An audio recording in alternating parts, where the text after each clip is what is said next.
Halo, selamat pagi sahabat orkestra. Bertemu lagi dengan saya Rizka Nugraha dalam acara Orkestra, obrolan kesehatan antariksa. Dalam acara ini kita akan membahas segala tema kesehatan yang sedang marak diperbincangkan di seluruh masyarakat.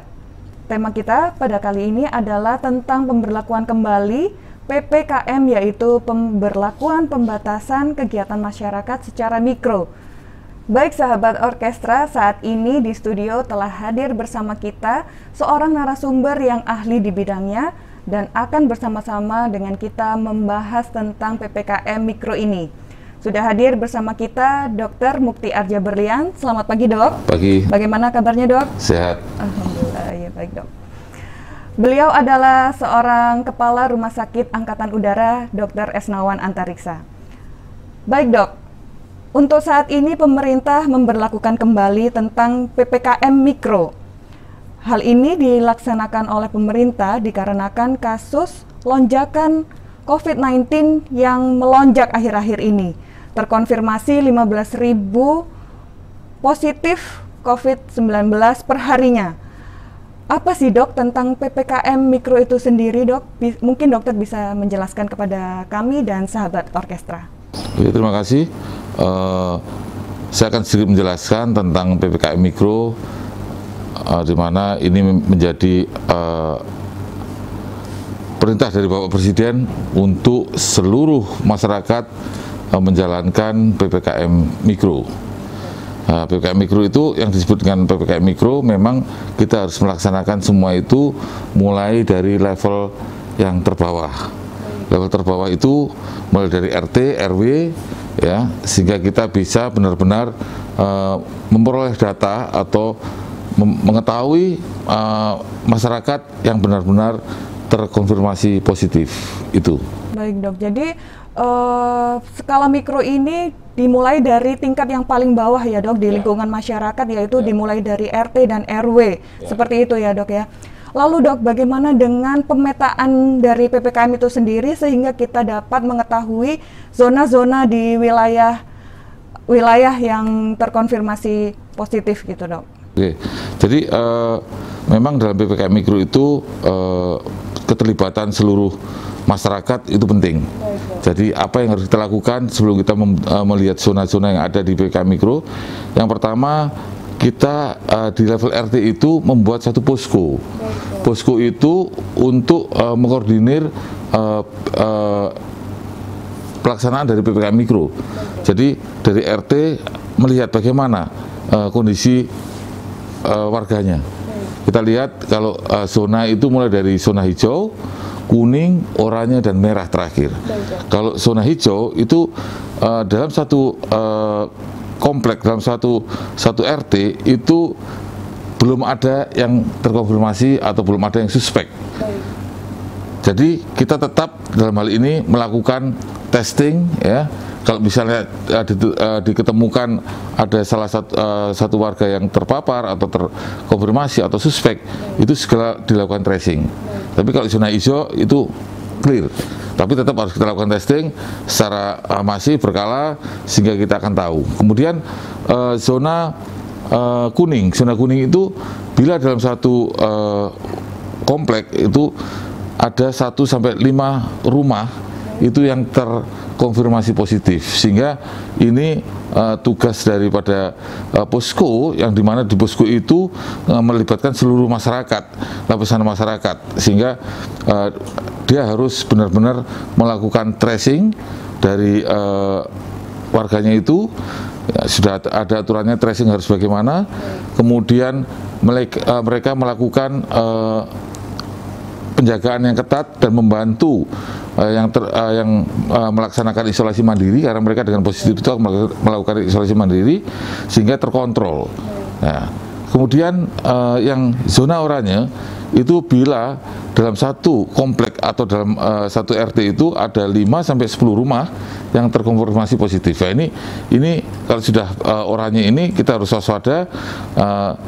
Posko itu harus bisa mengendalikan warga tersebut dengan cara melakukan isolasi mandiri, pemeriksaan yang rutin untuk baik itu antigen atau PCR, kemudian pembatasan dalam melaksanakan aktivitas. Jadi tentunya pembatasan mulai dari tingkat keramaian, kemudian tempat ibadah pun harus 50%, jangan sampai tetap melakukan ibadah atau kegiatan-kegiatan yang menimbulkan keramaian. Kemudian kalau zona merah itu zona di mana dalam satu komplek atau dalam satu RT itu ada 10 rumah atau lebih yang terkonfirmasi positif. Nah, dengan begitu itu lebih ketat lagi. Posko fungsinya sangat aktif di sini karena harus melakukan testing, tracing, ya, kemudian pembatasan dalam lingkungan warganya itu, salah satunya pembatasan jam malam misalnya, mereka tidak boleh ada yang keluar masuk dalam komplek tersebut melebihi pada pukul 8 malam, misal begitu.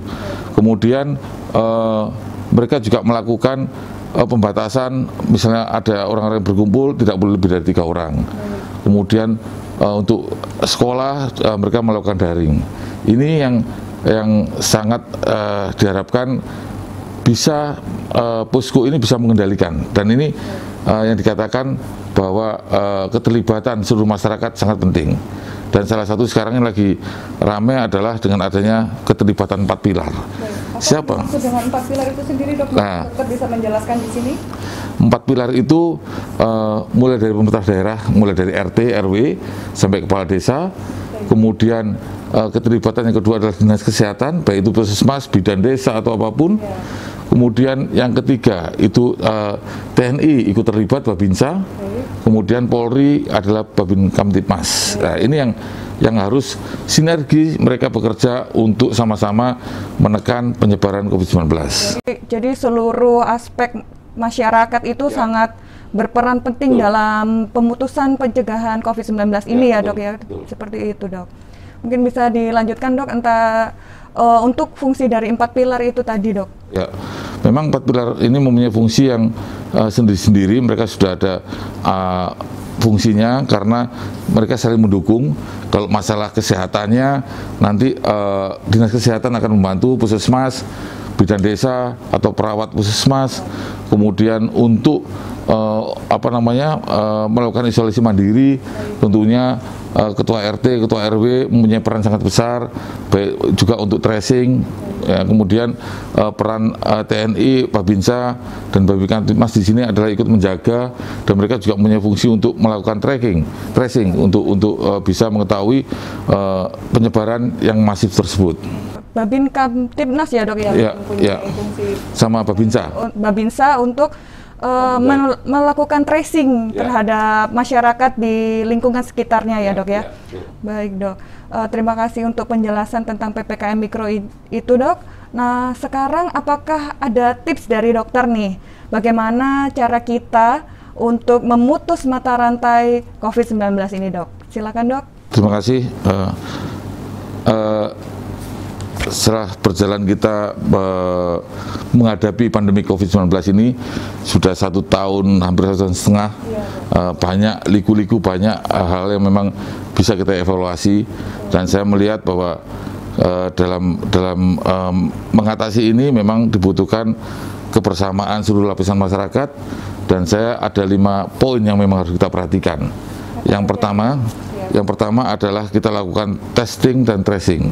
Testing kita lakukan semasif mungkin, memeriksa orang-orang yang dicurigai atau sudah merasa bahwa dia tidak enak badan atau dia berhubungan erat dengan orang yang terkonfirmasi. Kemudian kita lakukan tracing, ya. Kemudian yang kedua, kita akan kita harus melakukan pola peningkatan fasilitas kesehatan. Maksudnya di sini fasilitas kesehatan ini tentunya dengan adanya banyak orang yang terpapar atau terkonfirmasi membutuhkan rumah sakit. Nah, ini harus kita tingkatkan fasilitasnya, baik itu sumber daya manusia ataupun sarana prasarana. Sumber daya manusia, tenaga kesehatan Indonesia kita itu masih minim. baik itu tenaga dokter, perawat, dan pendukung yang lain sangat minim, sehingga ini harus kita waspadai. Kemudian sarpras, baik itu mulai dari jumlah tempat tidur, di mana kita kewalahan dengan banyaknya pasien-pasien COVID, kita kewalahan dengan jumlah tempat tidur. Karena semakin meningkat masifnya pasien-pasien COVID-19 ini, kita juga tidak bisa berbuat banyak. Kemudian yang ketiga, kita lakukan PPKM Mikro yang tadi saya sebutkan, semua terlibat. Kemudian yang keempat, kita harus wajib disiplin melaksanakan prokes COVID-19, mulai 3M, kita menggunakan masker, kita harus wajib sekarang ini. Kemudian sesering mungkin mencuci tangan dan jaga jarak. Ini penting karena perkembangan COVID ini harus kita waspadai. Kemudian yang terakhir, yang kelima, kita harus masif atau serbuan vaksinasi. Yang kita harapkan dengan adanya vaksinasi ini akan membantu, karena fungsi vaksinasi ini bukan untuk menyembuhkan, tapi membantu tubuh kita untuk menjadi kebal, antibodi terbentuk, sehingga bila kita terpapar itu masih bisa kita kendalikan dalam tubuh kita. Itu yang kita harapkan, sehingga tidak lagi banyak korban. Pesan saya yang terpenting, gunakan masker menjadi kebiasaan baru kita, cuci tangan dan selalu menjaga jarak. Baik dok, terima kasih dok atas tipsnya untuk pemutusan pencegahan virus COVID-19 ini. Baik sahabat orkestra, demikian tips dari Dr. Mukti Arja Berlian tentang pemutusan dan pencegahan mata rantai penyebaran COVID-19. Semoga bermanfaat bagi kita semua, dan jangan lupa tetap taati protokol kesehatan dengan memakai masker, mencuci tangan, dan menjaga jarak. Sampai bertemu lagi dengan saya Rizka Nugraha di Orkestra Obrolan Kesehatan Antariksa. Sampai jumpa.